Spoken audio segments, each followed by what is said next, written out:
নুসরাত ফারিয়াকে কারাগারে পাঠানোর আদেশ, ফারুকীর বিব্রতকর মন্তব্য।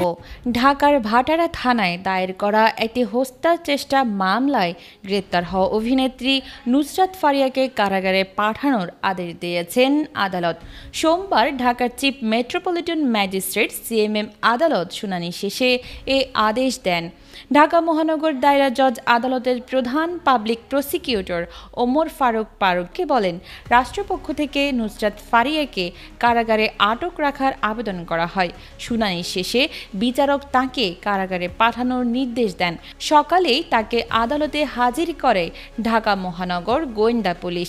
এর আগে রোববার দুপুরে থাইল্যান্ড যাওয়ার সময় হযরত শাহজালাল আন্তর্জাতিক বিমানবন্দরের ইমিগ্রেশন চেকপোস্ট থেকে তাকে গ্রেপ্তার করে ইমিগ্রেশন পুলিশ।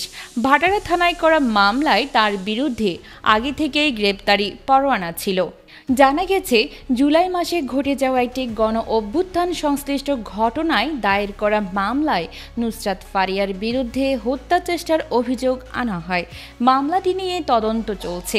গ্রেপ্তারের পর তাকে গোয়েন্দা পুলিশের কার্যালয়ে পাঠানো হয়।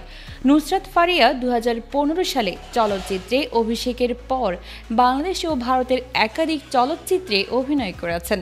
পাশাপাশি তিনি মডেল ও সঞ্চালক হিসেবেও পরিচিত। এদিকে এই ঘটনায় প্রতিক্রিয়া জানিয়েছেন প্রধানমন্ত্রীর সংস্কৃতি বিষয়ক উপদেষ্টা ও চলচ্চিত্র পরিচালক মোস্তফা সরওয়ার ফারুকী। সোমবার সকালে তিনি তার ব্যক্তিগত ফেসবুক অ্যাকাউন্টে এক স্ট্যাটাসে লেখেন, আমি সাধারণত চেষ্টা করি আমার মন্ত্রণালয়ের কাজের বাইরে কথা না বলতে, কিন্তু আমার তো একটা পরিচয় আছে। আমি এই ইন্ডাস্ট্রিরই মানুষ ছিলাম এবং 2 দিন পর সেখানে ফিরে যাব। নুসরাত ফারিয়ার গ্রেপ্তার বিব্রতকর একটা ঘটনা হয়ে থাকলো আমাদের জন্য। আমাদের সরকারের কাজ জুলাইয়ের প্রকৃত অপরাধীদের বিচার করা। ঢালাও মামলার ক্ষেত্রে আমাদের পরিষ্কার অবস্থান, প্রাথমিক তদন্তে সংশ্লিষ্টতা না থাকলে কাউকে গ্রেপ্তার করা হবে না এবং সেই নীতি অনুসরণ করা হচ্ছিল। ফারিয়ার বিরুদ্ধে এই মামলা তো অনেক দিন ধরেই ছিল।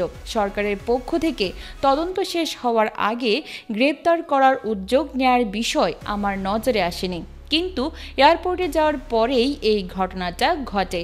আওয়ামী লীগের সাবেক রাষ্ট্রপতি আব্দুল হামিদের বিদেশ গমনকে কেন্দ্র করে ক্ষোভের পর ওভার নার্ভাসনেস থেকেই হয়তোবা এইসব ঘটনা ঘটে থাকতে পারে। কয়েকদিন আগে ব্যারিস্টার আন্দালিব পার্থের স্ত্রীর সঙ্গেও এরকম একটা ঘটনা ঘটেছে। এইসব ঘটনা কোনোভাবেই সমর্থনযোগ্য না। আমি বিশ্বাস করি ফারিয়া আইনি প্রতিকার পাবে এবং এই ধরনের ঢালাও মামলাকে আমরা আরও সংবেদনশীলভাবে হ্যান্ডেল করতে পারবো, এই আশা।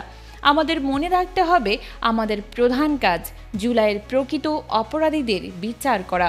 ফারুকীর মতে সরকারের উচিত হবে প্রকৃত অপরাধীদের শনাক্ত করে বিচার প্রক্রিয়া নিশ্চিত করা, যাতে নিরপরাধ কেউ হয়রানির শিকার না হন। এ নিয়ে চলচ্চিত্র অঙ্গনে মিশ্র প্রতিক্রিয়া দেখা দিয়েছে। অনেকেই বিষয়টি নিয়ে উদ্বেগ প্রকাশ করেছেন এবং দ্রুত তদন্ত শেষে ন্যায় বিচারের দাবি জানিয়েছেন।